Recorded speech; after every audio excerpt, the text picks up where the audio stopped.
Aujourd'hui, je vais vous parler de ce fameux terme qu'on utilise souvent, la respiration par le ventre, la respiration abdominale, la respiration donc qui vous fait en fait pousser votre nombril vers le haut à chaque inspiration, vers l'avant et rétracter sur l'expiration.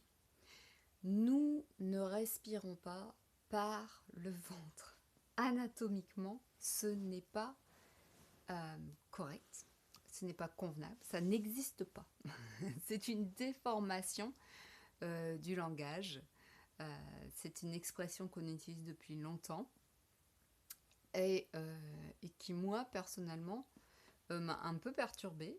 Et ensuite, j'ai, disons, rattrapé le- la justesse. Voilà, j'ai remis de la justesse, notamment dans les pratiques de yoga que j'ai pratiquées. Nous respirons, en fait, l'air arrive par les narines. Si nous sommes en bonne santé, mécaniquement, l'air arrive par les narines et puis il passe dans notre trachée. Donc là, on dit souvent par la gorge. Et puis, ça descend dans nos bronches. En même temps, il y a des mouvements au niveau de la cage thoracique. Il y a des mouvements qui sont engendrés, c'est les mouvements des clavicules. Il y a le mouvement diaphragmatique, donc notamment le diaphragme situé sous nos poumons, donc, et situé au-dessus de notre abdomen. Il y a évidemment après d'autres diaphragmes, notamment celui situé au niveau du périnée. Le mouvement de notre diaphragme engendre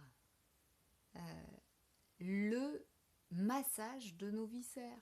Et donc forcément, le diaphragme se déploie vers le bas comme un hamac sur l'inspire. Il laisse la place au poumon et sur l'expire, ça prend la forme d'une toile de parachute et donc ça aide nos poumons à se vider d'oxygène. Voilà, tout simplement. Donc, observez ça en observant votre diaphragme. Je me souviens, au début de ma pratique, je ne sentais absolument rien. Respiration du diaphragme, déjà, je ne savais même pas où était le diaphragme. Je ne savais pas vraiment à quoi il ressemblait. Moi, je me souviens, dans mes cours, on m'avait appris, pas les cours de yoga, hein. Bien sûr, dans les cours de yoga, on a bien vu ça en anatomie, c'était correct, très très bien, des très bons cours d'ailleurs que j'ai reçus. Mais dans mes cours à l'école, quand j'étais à l'école classique, eh bien, on m'avait fait un trait sous le dessin des poumons pour spécifier qu'est-ce que c'était le diaphragme. Sous cette vidéo, je vous mets un lien d'une personne qui a fait une très belle vidéo en 3D et que je montre dans les cours depuis plusieurs années et qui aide les personnes à vraiment saisir « Ah ouais, ok, la respiration, c'est ça ».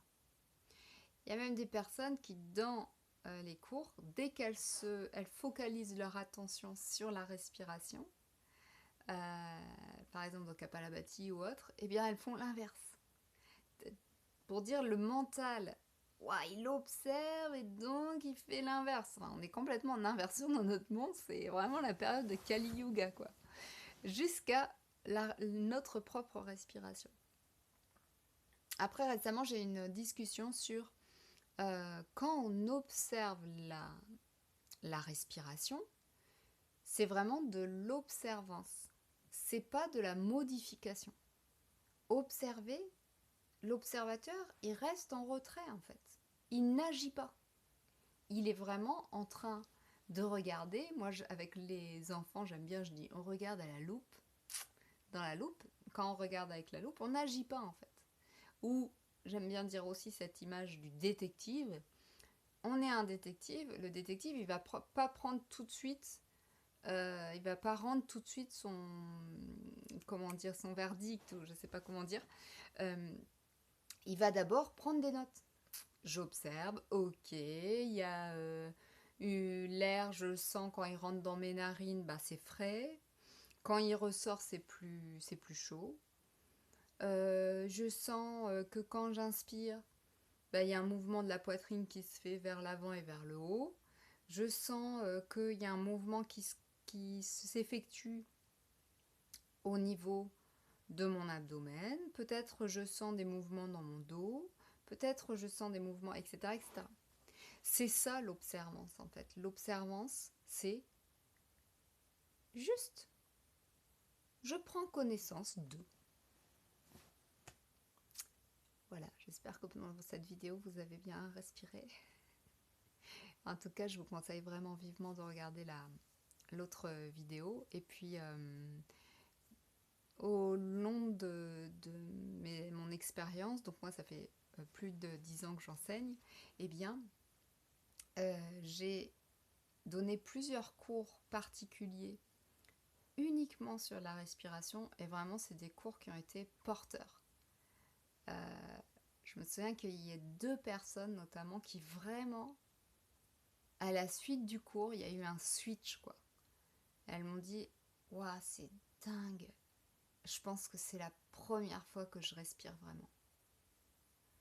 Là, tu te dis waouh. Ah ouais. C'est sûr que s'il y a des institutrices, des professeurs des écoles qui me regardent, même si c'est pas votre matière, même si c'est pas au programme, franchement, apprenez ça aux enfants, apprenez ça aux jeunes. Montrez-leur au moins une fois la vidéo, celle que je vous mets en lien en dessous, ou une autre associée. Mais voilà, montrez-leur comment le corps fonctionne. C'est important dans notre société qui va vite, qui nous compresse dans tous les sens, d'avoir ces espaces de... Notre respiration, c'est vraiment un pont. Vraiment. Areum. Portez-vous bien.